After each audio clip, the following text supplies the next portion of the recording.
What's up, everybody? Greetings, and good morning, good afternoon, good night. Whenever you're reading this, I hope everyone's had a fantastic start to February or first week and a half.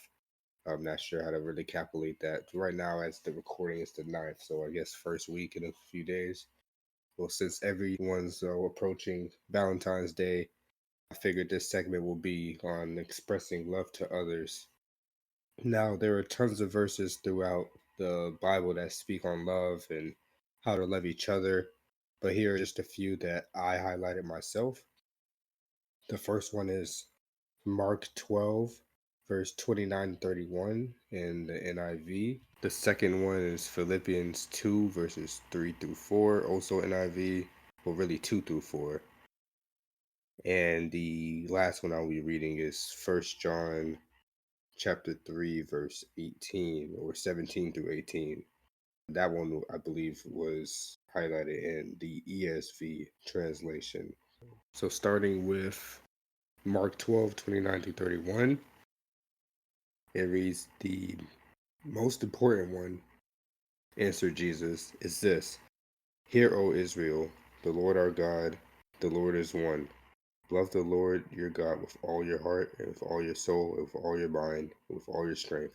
The second is this: love your neighbor as yourself. There is no commandment greater than these."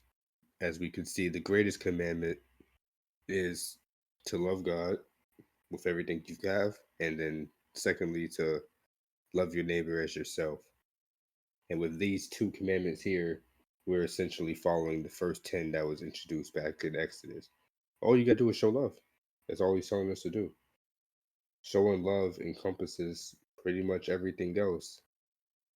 And that means showing love without grumbling or being disgruntled. Don't do it half heartedly. Don't do it because you have to. Do it because you want to. And love everyone. That means your partners, your neighbors, etc. Going on to Philippians 2, verses 2 through 4. I said 3 through 4 first, but it's really 2 through 4 that I'm going to be looking at. That one reads, "Then make my joy complete by being like-minded, having the same love, being one in spirit and of one mind. Do nothing out of selfish ambition or vain conceit. Rather, in humility, value others above yourselves, not looking to your own interests, but each of you to the interests of others." Carrying on from what I just said in that last one about Mark 12, 29 through 31, is it's not saying just to love, but to love wholeheartedly. Don't be selfish with it. Don't do it for personal gain, but to value others above yourself, to look to others' interests over your own. And it's not saying throw yourself to the corner or put your own emotions and feelings aside or your own wants and needs aside. It's saying to value someone else's wants and needs. Prime example is, say you're driving down or you're walking down the road and there's a homeless person asking for a couple dollars. This isn't saying you have to give to them every time, especially if you don't have it, but don't look at them in disgust. Don't turn away from them and try to avoid eye contact every time and think that they are lesser than you. That's the important part. Don't think of them as lesser than you, because you can be in that same position the very next day. You never know. So look out for each other's interests above your own. That's essentially what I took from this verse. And last but not least, First John chapter 3, verses 18. And again, this one is definitely in the ESV. "But if anyone has the world's goods and sees his brother in need, yet closes his heart against him, how does God's love abide in him? Little children, let us not love in word or talk, but in deed and in truth." This one I took saying to act. Actions speak louder than words. Again, carrying on from the last verse, this one pretty much, what's the word I'm looking for?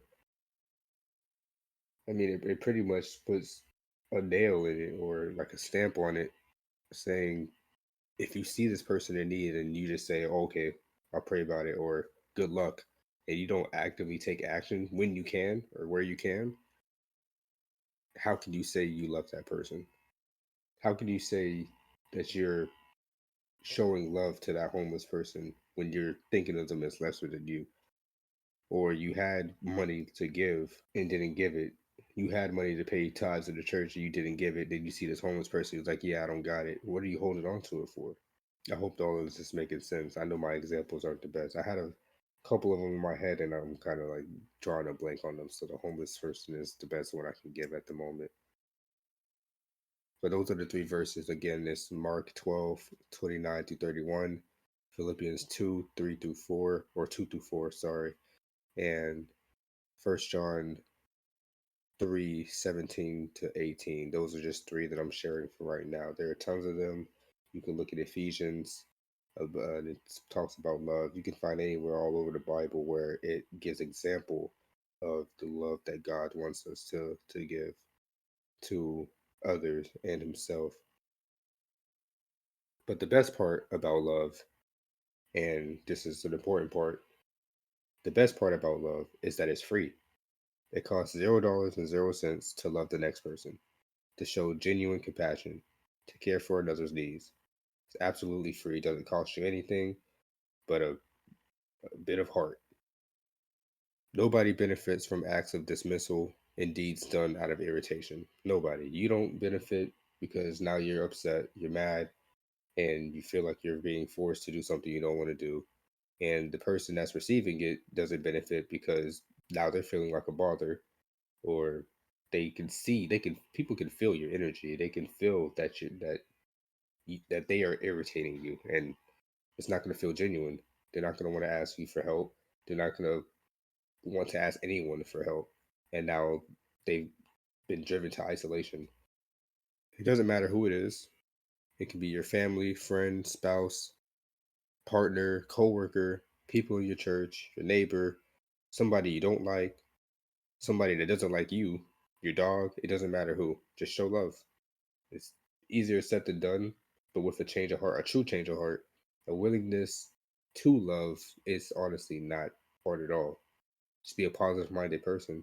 I'm not saying you got to give all your possessions or even half of them. Just show love. I'm also not saying it's always easy, and you can't expect the next person to follow suit. If it's a person that doesn't like you, you can show them love. Doesn't mean that they'll show it back, but that's on them. That's something that's between them and God. Just do your part to be blameless in that situation and in that matter. I'm going to get my current situation to just do my part. As long as I'm being blameless and pure, as long as I'm showing love, everything's cool.